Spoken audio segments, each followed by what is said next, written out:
ஆட்சியில் பங்கு கோரிக்கை ஒத்துவராது என்று இந்தியா டுடேயின் ரவுண்ட் டேபிள் தமிழ்நாடு கருத்தரங்கில் முதலமைச்சர் மு.க.ஸ்டாலின் தெரிவித்திருப்பது குறித்து தமிழ்நாடு காங்கிரஸ் கமிட்டியின் தலைவர் செல்வ பெருந்தகை நம்மோடு இணைந்திருக்கிறார். அவரிடம் கேட்கலாம். சார் வணக்கம். சார் வணக்கம். வணக்கம்.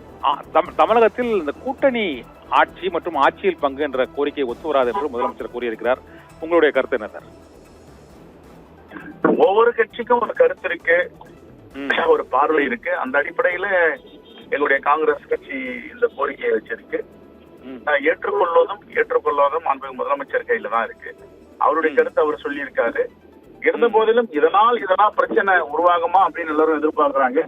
இதனால் ஒரு பிரச்சனையும் உருவாகாது. நல்ல முறையில் பேசி தீர்த்துக் கொள்வார்கள். எங்களுடைய அகில இந்திய தலைமையும் முதலமைச்சர் அவர்களும் ரொம்ப இணக்கமாக இருக்காங்க. இன்னும் சொல்ல போனா தலைவர் ராகுல் காந்தி அவர் உற்ற தோழராக உற்ற சகோதராக இருக்கிறார்கள். 2 பேரும் அப்படிதான் பழகி வராங்க. அந்த அடிப்படையில எந்த பிரச்சனை, ஒவ்வொருத்தருடைய கருத்து, எங்க கருத்தை காங்கிரஸ் கட்சியில நாங்க சொல்லியிருக்கோம், அவருடைய கருத்தை அவரு சொல்லியிருக்காரு. நிலைப்பாடு 2 பேரும் சேர்ந்து எடுப்பாங்க. அது நல்ல முடிவா இருக்கும். இன்னொன்னு இந்த கூட்டணியை உடைக்க சதி செய்கிறார்கள். இந்த கூட்டணியை உடைக்க சில சக்திகள் வந்து சதி செய்கின்றன அப்படின்னு முதலமைச்சர் கூறுறாரு. அந்த திமுக காங்கிரஸ் கூட்டணியை உடைக்க அந்த முயற்சி செய்யும் சக்திகளா முதலமைச்சர் குறிப்பிடுவது யார சார்? உண்மைதான், நானும் உடன்படுறேன். அன்பு முதலமைச்சர் என்ன சொன்னாரோ அந்த வார்த்தைக்கு நானும் உடன்படுறேன். ஏன்னா இது சில சக்திகள் திமுகவிலிருந்து காங்கிரஸை பிரிக்கலாமா, பிரிச்சா இதனால யார் ஆதாயம் அடைவார்கள், யார் நன்மை அடைவார்கள் ஒரு கணக்கு இருக்கு. அந்த கணக்கு அவர்களுக்கு தெரியும், எங்களுக்கும் தெரியும்.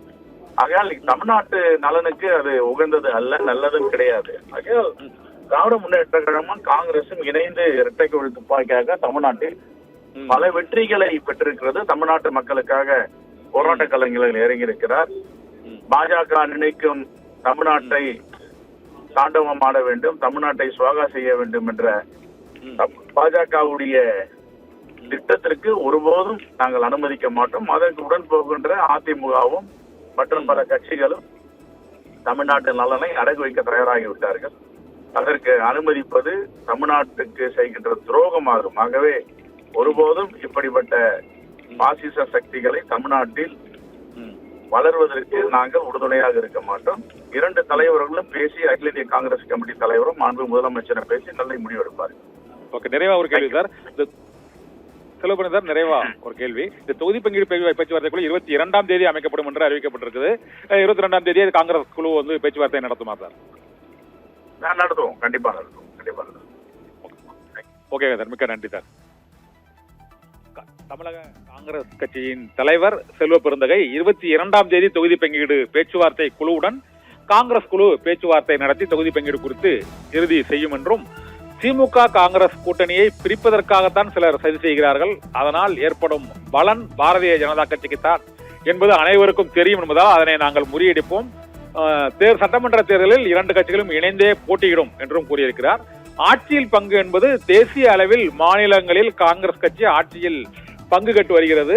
அதே போல தமிழகத்திலும் ஆட்சியில் பங்கு என்பது தேசிய அளவில் காங்கிரஸ் கட்சியின் கொள்கையாக இருக்கிறது. அதை தமிழ்நாட்டிற்கு மட்டும் சுருக்கி அதை பார்ப்பது இயலாது என்றும், முதலமைச்சருடைய கருத்தும் தனது கருத்தும் ஒரே கருத்து தான் என்றும், தொகுதி பங்கீடு பேச்சுவார்த்தை குழுவுடன் வரும் 22ஆம் தேதி காங்கிரஸ் தொகுதி பங்கீடு பேச்சுவார்த்தை குழு பேச்சுவார்த்தையை நடத்தும் என்றும் தமிழ்நாடு காங்கிரஸ் கமிட்டி தலைவர் செல்வ பெருந்தகை திட்டவட்டமாக அறிவித்திருக்கிறார்.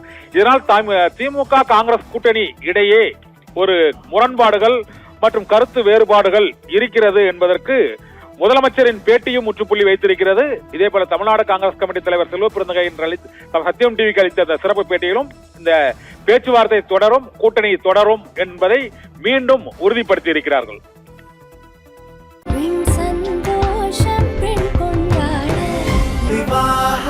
மணப்பெண்ணின் பிரத்யேகமான திருமணம் விவாஹா தி சென்னை சில்க்ஸ்.